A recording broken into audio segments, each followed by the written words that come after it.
भारत और European Union के बीच इतिहास के सबसे बड़े फ्री ट्रेड एग्रीमेंट के साथ ही नई संयुक्त शक्ति के रूप में एक नए पावर सेंटर का उदय हुआ है, जिसकी चकाचौंध और धमक अब पूरी दुनिया में महसूस की जा रही है। भारत और यूरोपियन यूनियन के बीच mother of all deal sign होने के साथ ही प्रधानमंत्री नरेंद्र मोदी ने एक और अटके लटके और भटके प्रोजेक्ट को उसके सुखद परिणाम तक पहुंचा दिया है। आपको यह जानकर हैरानी होगी कि भारत ने यूरोप के साथ व्यापारिक रिश्तों की शुरुआत 1962 में की थी। 1993 में यूरोपियन यूनियन के गठन के बाद EU इंडिया कॉपरेशन एग्रीमेंट भी साइन किया था। लेकिन पूरे 51 साल तमाम फाइलों, तमाम यूरोप टूर्स और दर्जनों राउंड की बेनतीजा बातचीत में बर्बाद होने के बावजूद 2013 में यूरोपियन यूनियन के साथ जारी ये कारोबारी बातचीत पूरी तरह से ठप हो गई थी। 2014 के बाद प्रधानमंत्री नरेंद्र मोदी ने एक नए विजन और एक नई इच्छा शक्ति के साथ नया इनिशिएटिव लिया। 2021 में यूरोपियन यूनियन के साथ व्यापार और निवेश पर बातचीत एक नए सिरे से दोबारा शुरुआत की, जहां एक तरफ पुरानी सोच वाली सरकारों ने 51 साल बिना किसी नतीजे के बर्बाद कर दिए, वहीं प्रधानमंत्री नरेंद्र मोदी ने नए विजन के साथ मात्र 5 साल में ही एक नया इतिहास रच दिया है। आज के थर्सडे थ्रिलर में कहानी इसी मदर ऑफ डील्स की, जिसके साथ ही भारत अब आ खड़ा हुआ है ग्लोबल इकोनॉमी के सेंटर में।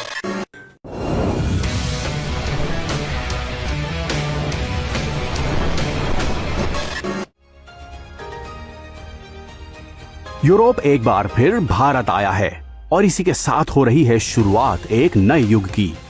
और ये है झलक उस नए युग की जहां यूरोपियन यूनियन आर्मी स्टाफ और यूरोपियन यूनियन के समुद्री मिशंस एटलांटा और एस्पाइड्स के फ्लैग्स का प्रदर्शन यूरोप और विश्व बंधु भारत के बीच अटूट डिफेंस कोऑपरेशन का सशक्त उद्घोष है। आत्मविश्वास से भरा भारत अब अतीत को पीछे छोड़ अपने आत्मनिर्भर भविष्य की ओर गौरवशाली कदम बढ़ा रहा है। भारत ने एक बार फिर साबित कर दिया है कि कोई भी ताकत अब उसे रोक नहीं सकती। आज विश्व में व्यापार, टेक्नोलॉजी और क्रिटिकल मिनरल्स को वेपनाइज किया जा रहा है। हमें साथ मिलकर अपनी निर्भरताओं को डी रिस्क करने की आवश्यकता है। क्या हमारी बिजनेस कम्युनिटी मिलकर ईवीज, बैटरीज, चिप्स और एपीआई में बाहरी निर्भरता घटा सकती है? दुनिया भर की उम्मीदें एक बार फिर भारत पर आ टिकी हैं। दुनिया में जब नाउम्मीदी का अंधेरा गहरा रहा था, ऐसे में दो प्राचीन सांस्कृतिक केंद्रों भारत और यूरोप ने एकजुट होकर विश्व के लिए नई उम्मीदों की मशाल रोशन की है। भारत और यूरोपियन यूनियन के बीच हुए फ्री ट्रेड एग्रीमेंट ने डर, अनिश्चितता और दबाव से भरे दमघोटू माहौल में विश्व मानवता के लिए बराबरी, आपसी भरोसे और नए अवसरों से भरा एक नया दरवाजा खोला है। आज भारत ने अपने इतिहास का अब तक का सबसे बड़ा फ्री ट्रेड एग्रीमेंट संपन्न किया है। आज 27 तारीख है। ये सुखद संयोग है कि आज ही के दिन यूरोपियन यूनियन के 27 देशों के साथ भारत ये एफटीए कर रहा है। India has risen and Europe is truly glad about it, because when India succeeds, the world is more stable, more prosperous and more secure, and we all benefit. European Union के 27 देश फिलहाल भारत के साथ अपनी अपनी राष्ट्रीय नीतियों के तहत कारोबार करते हैं। वहीं नई दिल्ली को भी यूरोप के हर देश के साथ अलग अलग समझौते करने पड़ते हैं। इस वक्त यूरोप की करीब 6000 कंपनियां भारत में हैं। नई दिल्ली को कई मामलों में जहां यूरोपियन टेक्नोलॉजी और स्किल की जरूरत है, तो वहीं यूरोप को भी ऐसे बड़े और विकसित होते बाजार की जरूरत है जहां उसके प्रोडक्ट्स और टेक्नोलॉजी को मुनासिब दाम मिल सके। Mother of all deals in सभी समस्याओं का एक परमानेंट सॉल्यूशन है, जिससे 2 अरब लोगों का एक साझा बाजार अस्तित्व में आ रहा है। We did it. We delivered the mother of all deals. We are creating a market of 2 billion people, and this is the tale of 2 giants. The world's second and fourth largest economies Two giants who choose partnership in a true win-win fashion. A strong message that cooperation is the best answer to global challenges. An overseas Indian citizen. Then, as you can imagine, for me, it has a special meaning. I'm very proud of my roots in Goa, where my father's family came from.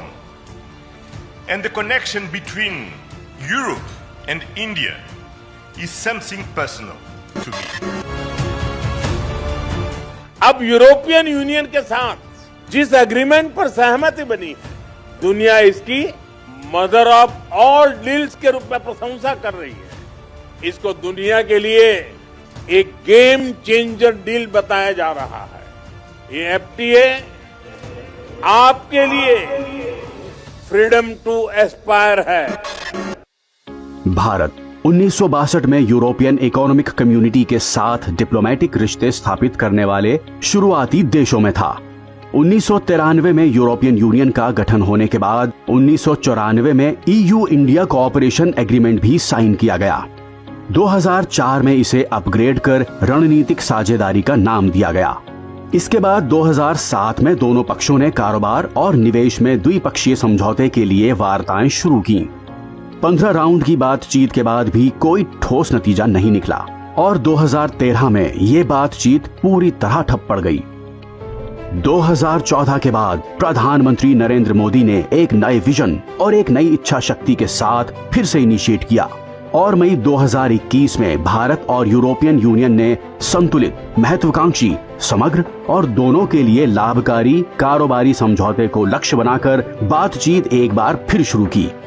European commission की website के मुताबिक 2023 में EU भारतीय उत्पादों का सबसे बड़ा कारोबारी साझेदार बना। उस वर्ष भारत ने अपने कुल उत्पादों का 12.2% हिस्सा यूरोप के बाजारों तक पहुंचाया। नकदी में इस द्विपक्षीय कारोबार का मूल्य करीब 124 अरब यूरो आंका गया। वहीं उसी अवधि में यूरोपियन यूनियन ने भारत में सिर्फ अपने 2.2% उत्पाद बेचे। हाल के वर्षों में भारत यूरोपियन यूनियन के सदस्य देशों जर्मनी, स्पेन, बेल्जियम, नीदरलैंड्स और पोलैंड को अच्छी खासी मात्रा में एक्सपोर्ट कर रहा है। सर्विस सेक्टर में 2020 में दोनों पक्षों के बीच 30.4 अरब यूरो का कारोबार था, जो 2023 में बढ़कर 59.6 अरब यूरो हो गया। यूरोपियन यूनियन काउंसिल और कमीशन के प्रेसिडेंट की यह भारत यात्रा कोई साधारण डिप्लोमेटिक दौरा नहीं है। यह भारत यूरोपियन यूनियन रिश्तों में एक नए युग का शंखनाद है। पिछले 10 वर्षों में हमारा व्यापार 2 गुना होकर 180 बिलियन यूरो तक पहुंच गया है। भारत में 6000 से अधिक यूरोपीय कंपनियां काम कर रही हैं। यूरोपियन यूनियन से भारत में 120 बिलियन यूरो से अधिक का निवेश है। इस समझौते से भारत को यूरोपियन यूनियन के 27 देशों में फैले एक बड़े और स्थिर बाजार तक पहुंच प्राप्त होगी, जिससे फार्मास्यूटिकल्स, इंजीनियरिंग सामान, ऑटोमोटिव कंपोनेंट्स, इलेक्ट्रॉनिक्स आदि क्षेत्रों में निर्यात को बढ़ावा मिलेगा। 2 weeks ago, India marked Makar Sankranti. It's the beginning of Uttarayan, the sun's northward journey. From darkness to light, from stillness to growth, from what was to what can be. And that is what makes our summit so unique and timely. The time is right for renewal, for fresh momentum, and for opening a new chapter in EU-India friendship. बदले हुए परिदृश्य में भारत और European union ने जिम्मेदारी के साथ एक दूसरे का हाथ थामा है। यह एक ऐतिहासिक समझौता हमारे किसानों, हमारे छोटे उद्योगों, इसके यूरोपियन मार्केट तक पहुंच आसान बनाएगा, मैन्युफैक्चरिंग में नए अवसर पैदा करेगा और हमारे सर्विसेज सेक्टर के बीच सहयोग को और प्रबल करेगा। इतना ही नहीं, यह एफटीए भारत और यूरोपियन यूनियन के बीच इन्वेस्टमेंट को बूस्ट करेगा, नई इनोवेशन पार्टनरशिप बनाएगा और वैश्विक स्तर पर सप्लाई चेन को मजबूत करेगा। यानी यह सिर्फ ट्रेड एग्रीमेंट नहीं है, यह साझा समृद्धि का नया ब्लूप्रिंट है।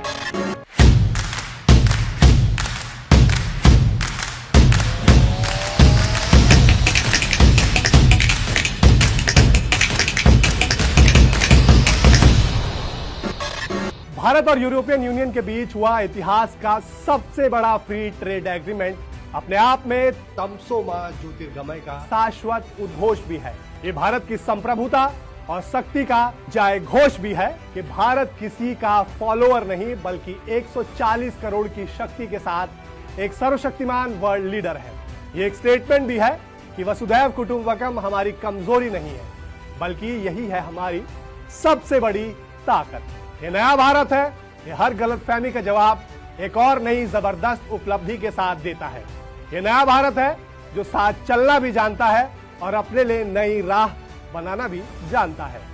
ये नया भारत है जो हर बार भौचक्का कर देता है और नजरअंदाज करने वालों को भी साथ आने पर मजबूर कर देता है। भारत और यूरोप ने स्पष्ट विकल्प चुना है, रणनीतिक साझेदारी, संवाद और खुलेपन का। भारत और यूरोप ने एक दूसरे का हाथ थामकर बिखरी हुई दुनिया को दिखा दिया है कि एक दूसरा रास्ता भी मुमकिन है।